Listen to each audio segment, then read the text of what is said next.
when you can feel that, like, owning your power, owning your, like, you love yourself and you want someone to love in that way too, and all of that, the disclosure conversation becomes much less about herpes and more about, hey, what is it like to feel vulnerable with you?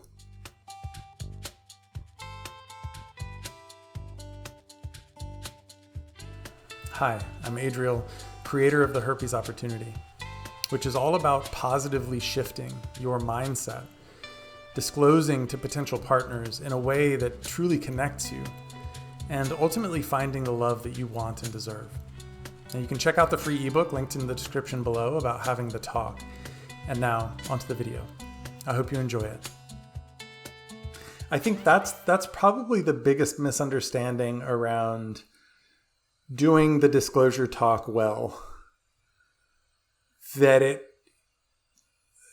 whoops, I stuttered. Oh, that's a demerit. You know, it's like I don't have my speech well prepared, and I don't seem 100% confident in myself, and like all of these ways of, like, it's almost like saying I'm not wearing the mask well, as opposed to, hey, this is me being vulnerable. The distinction there is not, this is me being vulnerable and broken. Like, I'm just being vulnerable that my life has sucked ever since I've gotten the herpes. And it's not following that storyline. It's being vulnerable from a place of strength, of saying, yeah, this hasn't been a walk in the park. And I have shed tears, right? I'm a human being. And I've also grown a lot from this, right? And it's like, it's both of those things, like claiming the growth, claiming the optimism and the positivity, without the optimism and positivity whitewashing the actual pain that you have gone through. And right, it's not like the rose-colored glasses and like, yeah, herpes is fine, and if you think it sucks, then you suck, and blah, blah, blah. Like, it's like you're opening your heart, but you're also not, like, shitting on yourself. Right? We are, as weird as it may sound, it's like we are taking leadership in this conversation, because for the most part, we're probably going to know more about herpes than they do, unless they also have it. So we're taking leadership not only in possibly educating them about this, but we're also taking leadership around dispelling the stigma.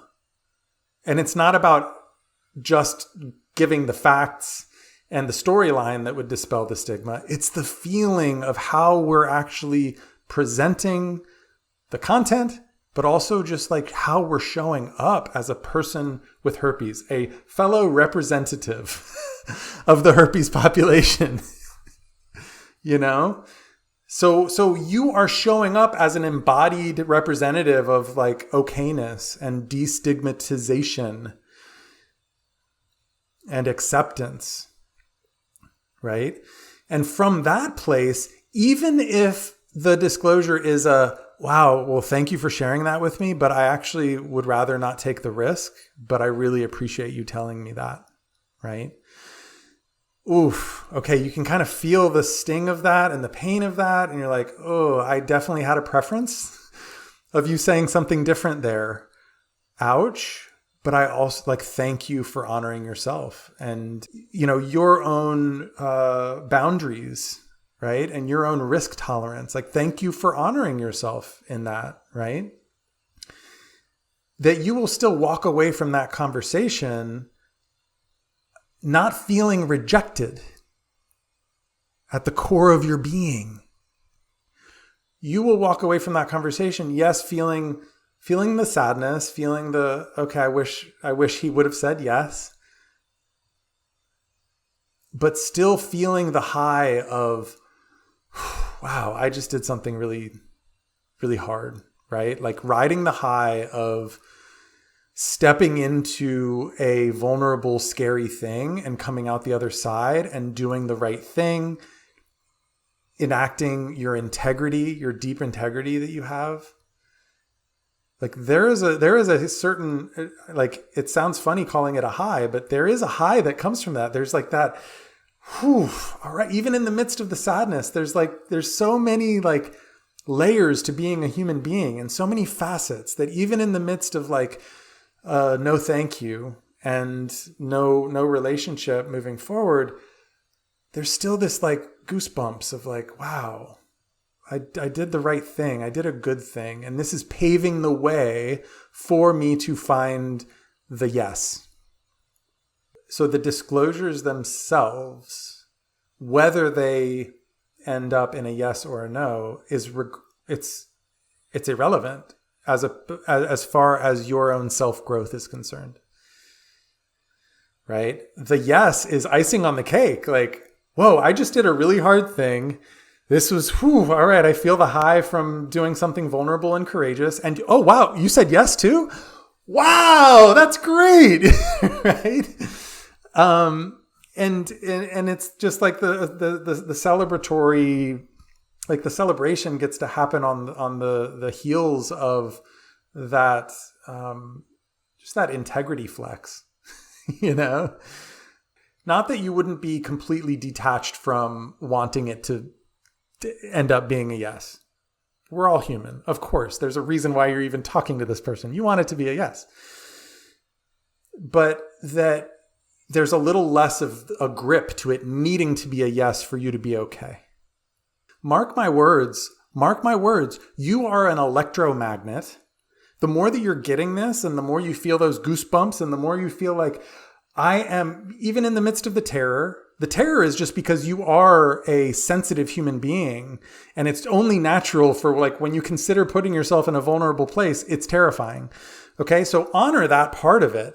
Don't ever think like, I just need to get rid of this terror or this fear. It's like, that's totally normal.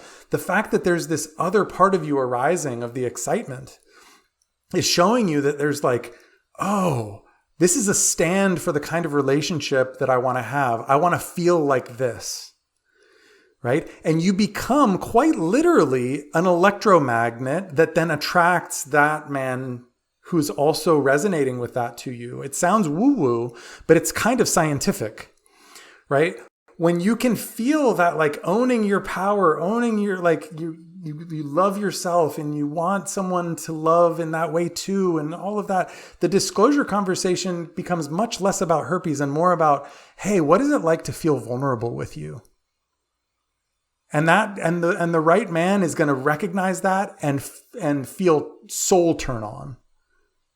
Right? So you, and the ones who aren't ready for that, you might in kind of a lower way see that as rejection. But from this higher vantage point, okay, get out of the way. Right?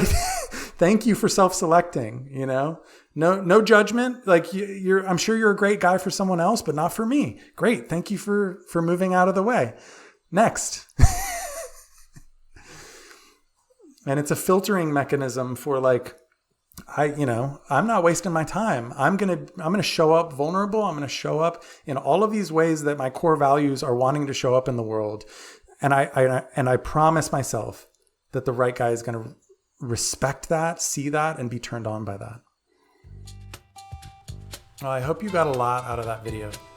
And if you did, please let me know. Please like, comment, and subscribe, and keep an eye out for more videos just like this.